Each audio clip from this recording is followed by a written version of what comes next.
संत गाडगेबाबा अमरावती विद्यापीठ येथील सुरक्षारक्षक कृती समितीचा सतत 3 वर्षापासून कामगारांचे शोषण करीत असल्याचा आरोप।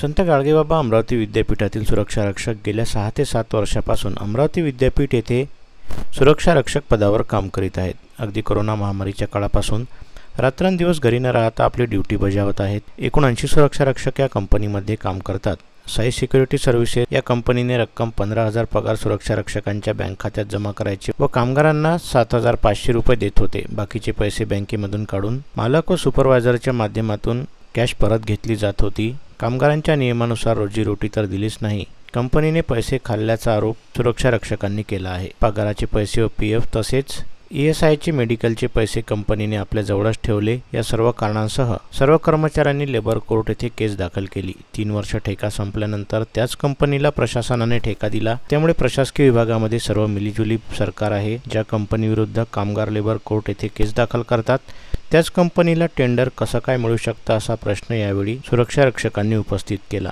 विद्यापीठ येथील कर्मचारी कामगारांच्या बाजूने न्याय देत नाहीत, उलट कंपनीला सपोर्ट करतात। त्यामुळे टेंडर दुसऱ्या चांगल्या कंपनीला देऊन कामगारांच्या नियमानुसार पगार, पीएफ व ESI, मेडिकल व पगाराची स्लिप नियमित द्यावी अशी सुरक्षारक्षकांनी मागणी केली आहे। यावेळी पत्रकार परिषदेला अनिल काळपांडे, प्रशांत बावनकुळे, अरविंद जोंधळे, भूषण डांगे आणि अन्य सुरक्षारक्षक उपस्थित होते।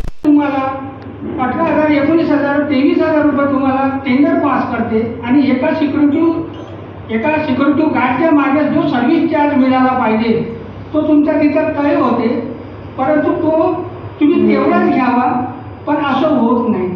तर सुरुवातीला 3 वर्षाच्या आणि जेव्हा 18,096 रुपये जेव्हा टेंडर पास झालं होतं तेव्हा आम्हाला हातामध्ये 7,500 रुपये पगार मिळाला आणि आमच्या पगारामध्ये 14,000, 13,000, 15,000 अशा पद्धतीने पगार टाकण्यात आला आमच्या कर्मचाऱ्याच्या वेगवेगळ्या पगारामध्ये।